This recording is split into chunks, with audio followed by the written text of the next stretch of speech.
हाँ, अब देखो इसको अपन ने पिछले कैप्सूल में मैंने इसको यहीं पर रोक दिया था। आप सोचेंगे कि इसके बाद में फिर आगे क्या, तो मैंने जानबूझ के रोका है ताकि अपन इसको एक ग्राफ अलग से समझ सकें। ठीक है, क्योंकि ग्राफ बहुत इंपॉर्टेंट है। अगर आता है ग्राफ तो कम से कम 5 नंबर में ग्राफ आएगा। ठीक है, ताकि वो अपना सोल्यूशन एक तरफ रह जाएगा। अब अपन ग्राफ ही मेथड सीख लेंगे, क्योंकि हमने चेक कर लिया कि ये संगत हैं। लेकिन एक बात, मेरी बात ध्यान सुनना, ये कंसिस्टेंट है इसलिए ग्राफिकल मेथड से सोल्व करना था और अपन कर भी रहे हैं। लेकिन एग्जाम में क्या पता कभी कभी ये सिर्फ 2 इक्वेशन दे दे, एक तो ये और एक ये, और आपसे ये सब पूछे ही नहीं कि संगत यानी कंसिस्टेंट या कंसिस्टेंट चेक करो। बिना चेक करे भी आप इन दोनों को डायरेक्टली ग्राफ से बनवा सकते हैं, तो ग्राफ बना देंगे अपन। ठीक है ना, तो कोई ज़रूरी नहीं है। हालांकि मैंने तो क्या है कि कैप्सूल बनाया, गागर में सागर भर दे। मतलब ये है कि हम एक चीज़ से 2 चीज़ सीख सकें। तो मैंने पहले संगत यानी असंगत और असंगत यानी कंसिस्टेंट और इनकंसिस्टेंट करना भी सिखा दिया, और आपको ग्राफ बनाना भी सिखा दिया। ये ध्यान रखना। बाकी ये डायरेक्ट भी आ सकता है। तो अब अपन ग्राफी मेथड सब जब इसको सोल्व करेंगे तो इक्वेशन 1 और 2 अपन ने लिख लेनी है, जो कि क्या थी, 2x + y - x बराबर 0 और 4x - 2y - 4 बराबर 0। ठीक है, अब सबसे पहले अपन को क्या करना है, समीकरण 1 द्वारा या समीकरण 1 से सबसे पहले आपको लिखना है बाय इक्वेशन फर्स्ट। जो अपने फर्स्ट कैप्सूल के अंदर जो सब्स्टिट्यूशन मेथड सीखा था, प्रतिस्थापन विधि सीखी थी ना, बस उसकी तरह ये है, उसकी तरह ये है। ग्राफ बिल्कुल सेम उस जैसा ही है। इसमें भी किसी एक समीकरण को लेना, एक इक्वेशन को लेना है और x या y उन किसी में से एक को सेपरेट करना है। यानी कि जैसे 2x + y - x बराबर 0, तो क्या करना है कि आप y को सेपरेट करना ज़्यादा सही रहेगा, क्योंकि अगर x को सेपरेट करेंगे तो 2 नीचे जाएगा, मतलब वैल्यू बटे में जाएगी, अपॉन में जाएगी। तो अपॉन की वैल्यू से बचने के लिए हम y को सेपरेट कर लेते हैं। तो सबसे पहले किसी को भेज दो, 6 इधर जाएगा तो प्लस का हो जाएगा, 2x इधर जाएगा तो माइनस का हो जाएगा। यानी कि जो y की वैल्यू आपके निकल के आई वो आ गई 6 - 2x। बस अब अपन को, क्योंकि अपन ग्राफ बनाने जा रहे हैं, तो अब अपन को इसकी टेबल तैयार करनी है। क्या तैयार करनी है, टेबल तैयार करनी है। ये लो साहब, टेबल तैयार करने पर ये लो, तो 2 कॉलम की टेबल तैयार कर लो। अकॉर्डिंग टू एनसीईआरटी बहुत है। ठीक है, एक्स वाई 2 कॉलम पर वैल्यू रख लेंगे। तो अब अपन को सोचना है, क्या सोचना है कि जहां ये y बराबर, तो यहां पर जो भी होगा बराबर के आगे जो भी हो, भले अगर कभी कभी आप x को सेपरेट कर रहे हो तो y इधर भी हो सकता है, तो y की वैल्यू रख देंगे। इधर जो भी हो, बराबर के इधर जो भी हो उसकी जगह वैल्यू रखनी है। सपोज मैंने x की जगह रखा, सबसे पहले आप कोई भी रख सकते हो, अंदाजा लगाना है, बस वो सोल्यूशन प्रॉपर सही बैठ जाए।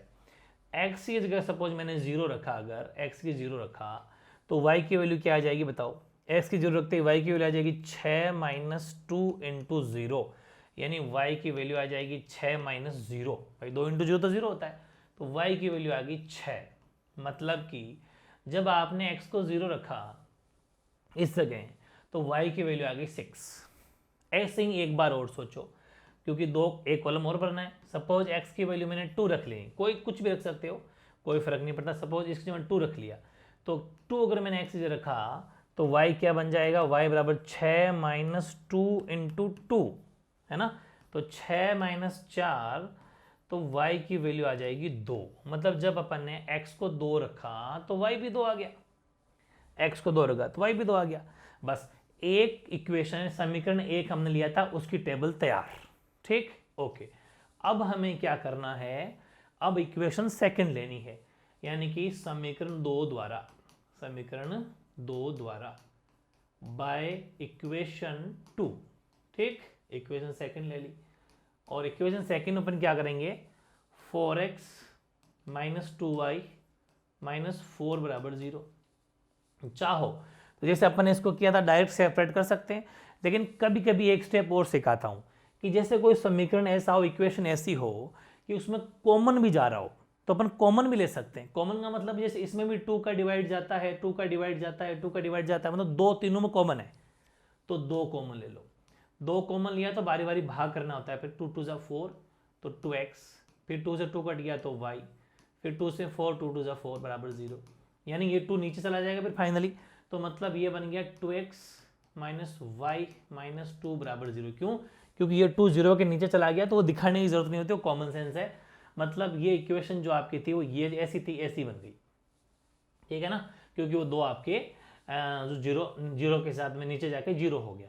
अब इसको सेपरेट कर लो। इसको सेपरेट करने का तरीका शानदार है, 2x अपनी जगह रहने दो, -2 अपनी जगह रहने दो, और इस y को भेजो उधर, तो y उधर जाके प्लस का हो गया, तो y की वैल्यू सेपरेट हो गई वापस। बात एक ही है, चाहे y इधर हो चाहे इधर हो, उससे क्या फर्क पड़ता है, हमें वैल्यू y के इधर जो भी है जिसको सेपरेट किया उसमें वैल्यू नहीं रखनी होती है, उसके आगे वाले में रखनी होती है। तो यहाँ पर इसमें वैल्यू रख देंगे फाइनली, फर्क क्या पड़ता है, सेपरेट किया था उसमें वैल्यू नहीं रखनी है। तो अब अपन को बनानी है टेबल। ये लो भाई, 2 कॉलम की टेबल बना लेंगे। 2 कॉलम की जब अपन ने टेबल बनाई एक्स और वाई रख के, तो यहाँ पर वापस एक्सिस की वैल्यू रखनी है। सपोज मैंने सबसे पहले एक्स की वैल्यू अगर 0 रखी तो ये हो गया 0, रख लो चाहे कोई फर्क नहीं पड़ता। यानी कि आपने x बराबर 0 रखा तो वैल्यू क्या बन जाएगी, 2 × 0 - 2 बराबर y। ये पूरा सोल्यूशन करके दिखाना है, आपको ग्राफ का पेज मिलेगा। एक में तो ग्राफ बनाओगे, एक लाइनदार जो पेज होगा ना उसमें ही काम करना है, ठीक है। तो ये तो 0 हो गया, तो y की वैल्यू -2 बच गई, ठीक है ना, y की वैल्यू क्या बच गई, -2। यानी कि जब आपने x बराबर 0 रखा तो y की वैल्यू -2 बच गई। वैसे ही आपने फिर सोचना है कि इस एक्सिस की क्या रखूं, 2 रख लो, 3 रख लो, 1 रख लो, कुछ भी रख लो।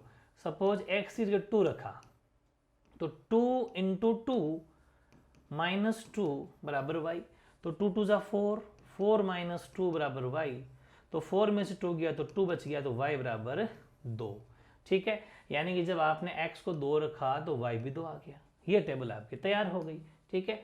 अब आप क्या करें, ग्राफ बनाने से पहले इसको आप कुछ अल्फ़ाबेट दे सकते हो, जैसे A, B, C और D, ये 4 ABCD के नाम से बन गए।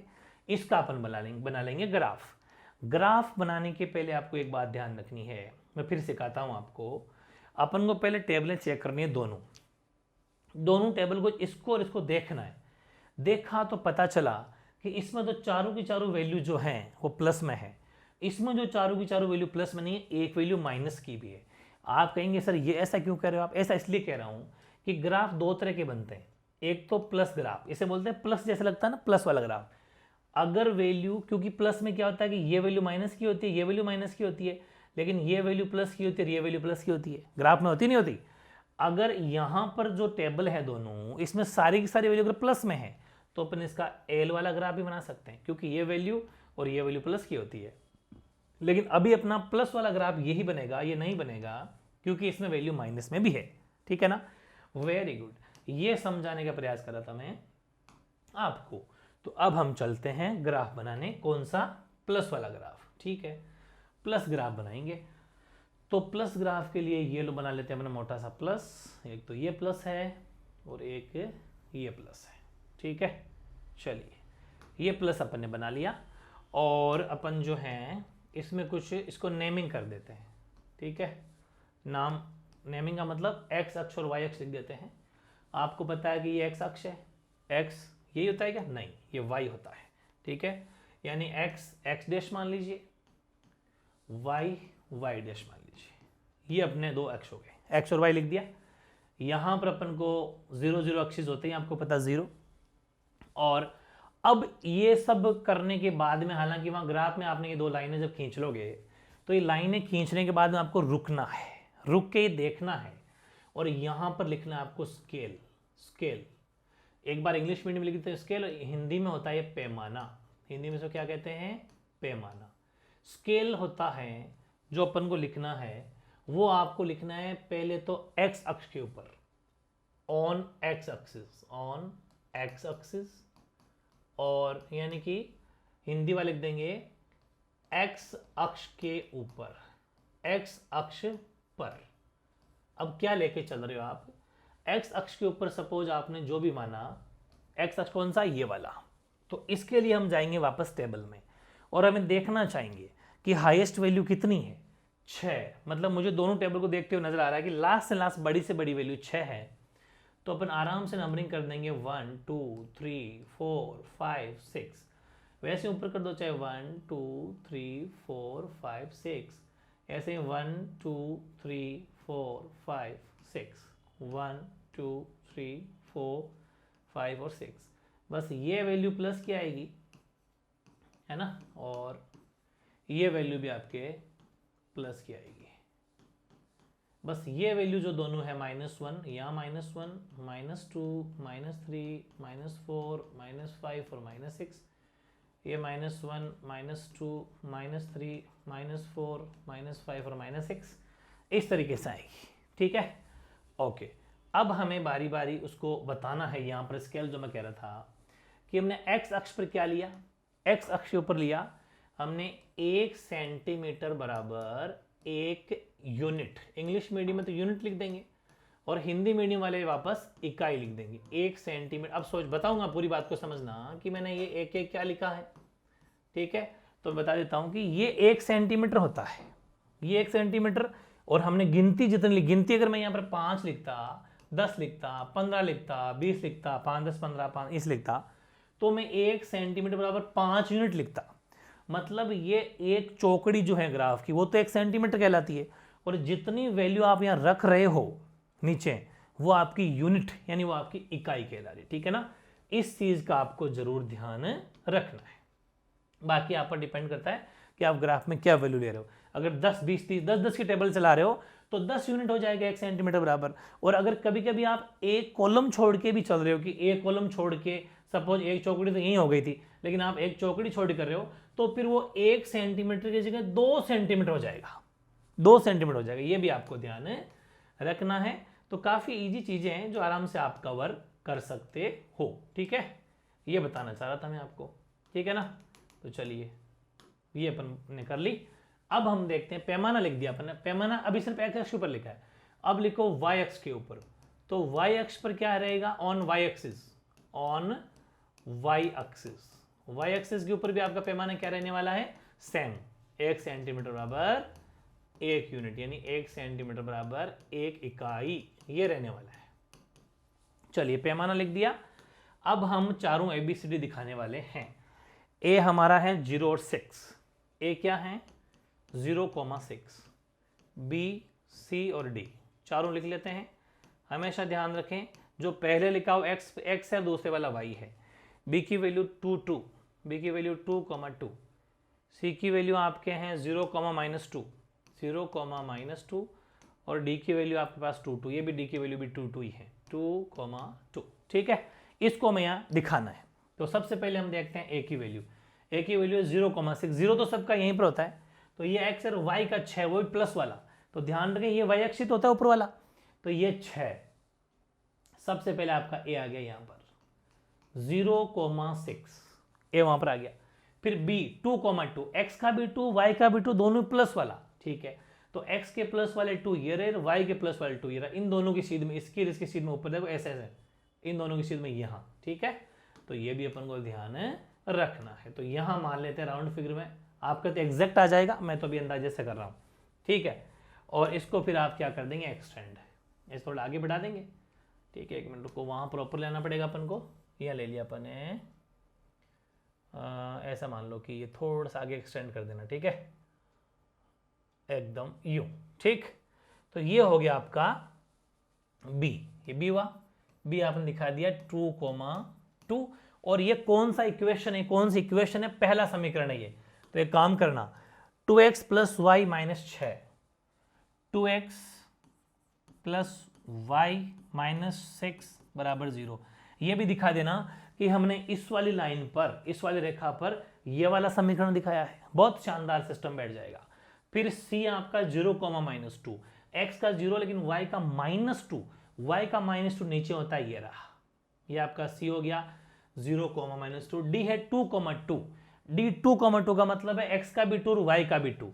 तो देखो x का भी 2 और y का 2 दोनों का तो सेम यहीं पर है भाई। जो जहां पर b था वहीं d आएगा, जहां पर b था वहीं पर d आया, लेकिन c आपका यहां आया है, वो है 0,-2, ये c हो गया।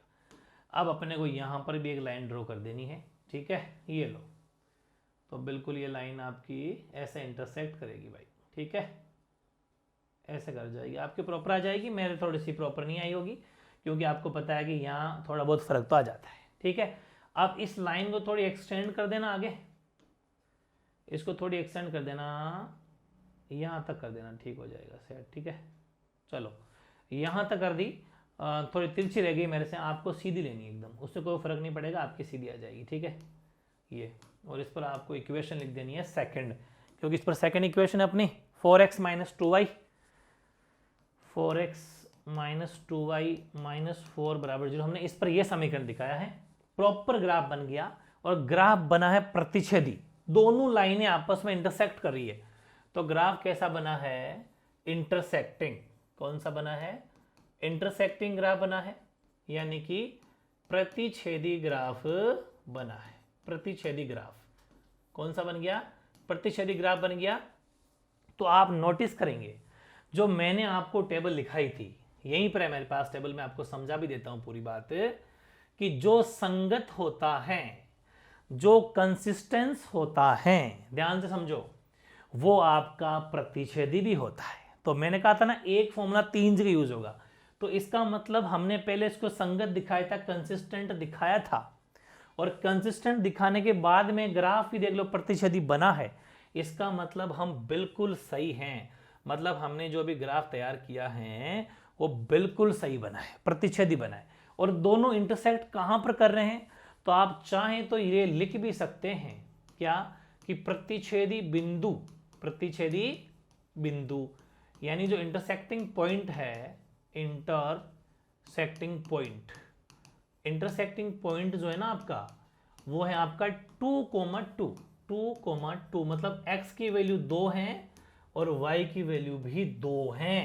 अगर आंसर भी चाहे ना तो x बराबर भी 2 और y बराबर भी 2, ये आप जरूर ध्यान रखना, वेरी इंपॉर्टेंट क्वेश्चन है आपका, 5 नंबर में अगर आता है तो ये सब आपको करके आना है। कहां से, यहां से शुरू होना है।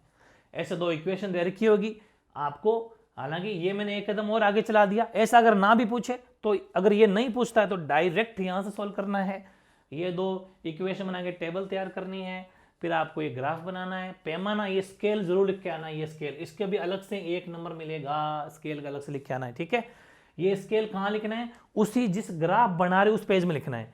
बाकी ये सॉल्यूशन कहाँ करना है, ये उस ग्राफ वाले लाइनिंग पेज में करना है। ठीक है, तो ये था सेशन, मैंने जानबूझ के इसको अलग रखा, कैसा लगा जरूर कमेंट करना। लेकिन ग्राफ के अंदर आज के बाद आपके कोई रत्ती भर भी नंबर नहीं काट सकता। 5 का आता है तो 5/5 आपको मिलने वाले हैं, 5/5 मिलेंगे। ठीक है, फिर भी कोई डाउट अगर रह गया और कोई क्वेरी हो तो आप कमेंट कर देना। ठीक है।